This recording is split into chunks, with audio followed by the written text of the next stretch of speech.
Hello, friends. Welcome to your reading lesson for today. I am Mrs. Taima, and we're going to do something a little bit different today. So, the thing about teaching is that we are also, as teachers, we're always learning just like you are. And we maybe see things that work and things that don't work. And as lifelong learners, we know that we can change things if something doesn't go exactly the way we thought it would. And we learn from our mistakes and we change it to make it better. So, as teachers, your first grade team noticed that the writing assignment from 2 days ago, day 15, was the assignments that were being turned in wasn't quite exactly what we were looking for. And I realized that was my fault. I feel like I didn't give you the exact information that you needed to be successful. So that is what we're going to do today. I'm going to share with you what we need to do a little bit different to be more successful in writing your original narrative. So let's check out what we're going to do today. On day 15, we talked about turning our story map into an actual story. And I verbally shared with you how to do that. But what I didn't do, the step I was missing, was showing you how to take your story on your story map and turning it into a story on paper. So I gave it to you, I showed you orally when you did your Flipgrid how to do that, but now I'm going to show you my example on paper. Now, here is a copy of the story map that I filled out with my example. And so you should have already filled out your own story map. Now, if you have already taken your story from your story map and written it down on a piece of paper, and that is what you turned in, then you are good. You can move on to there will be a Bitmoji book room at the end of this lesson on the slides. You can go do some independent reading for like 30 minutes. Or if you want to go back and check your own writing from 2 days ago and see if there's anything you want to change, you can do that and insert a picture just like if somebody was submitting new work. Now, a lot of our first grade friends turned in a picture of their story map. And that is not what we were wanting turned in, but that's okay. Again, this day is a day to get caught up and to make changes and to do it right. And that's okay because, like I said, that was my fault. And I apologize for not having shown you that or making it more clear to you.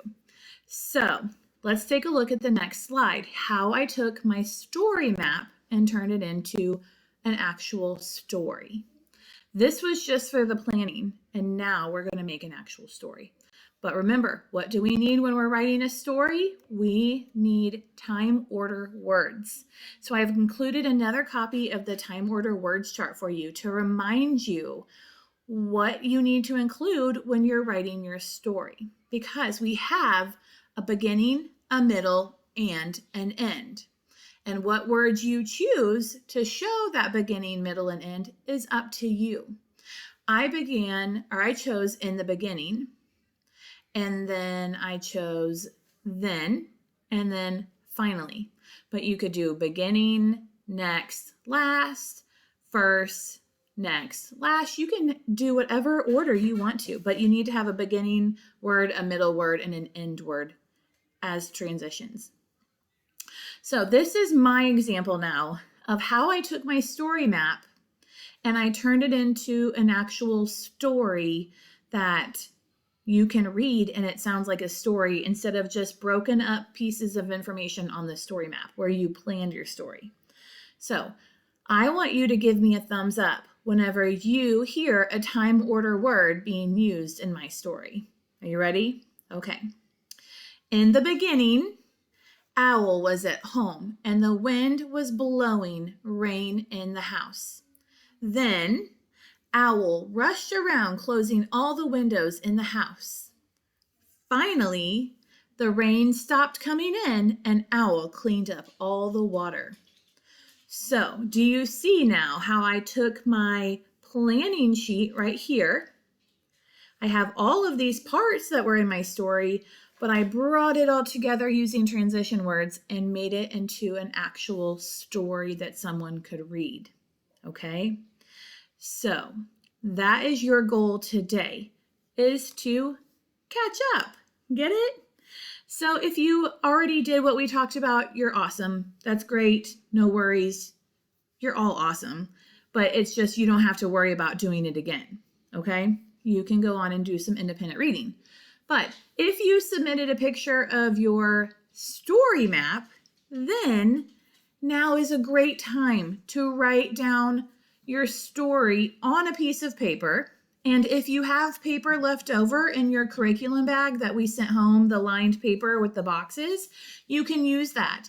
If you just want to write it like in a notebook, that's fine too. Whatever works for you. Just make sure when you insert the picture here on this slide of your work, make sure that it's really clear to see, because if your teacher can't see it, or if you can't see it, then your teacher can't see it, okay? So, let me go over the steps one more time. If you already inserted a picture of your writing and it's an actual story, you can skip to the last slide where there will be a Bitmoji classroom with a book room. If you inserted a picture of your story map, now is the time to go get your paper and write your story using those time order words for transitions and inserting a picture of that on this slide right here. Or if you hadn't had a chance to do it, now is a great time to get that done. Today is your day to catch up from all wit and wisdom for this week, all of your reading lessons. So, also, if you have any questions, remember you can always email me, or you can leave a private comment on your assignment, or you can have your grown-up send me a message on Remind.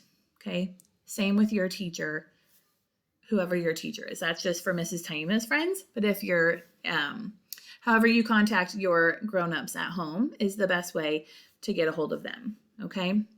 All right, friends. Good luck. I know you're going to rock this, and you have a second chance to make it great.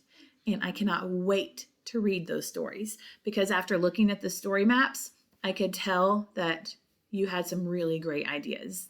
I will see you soon.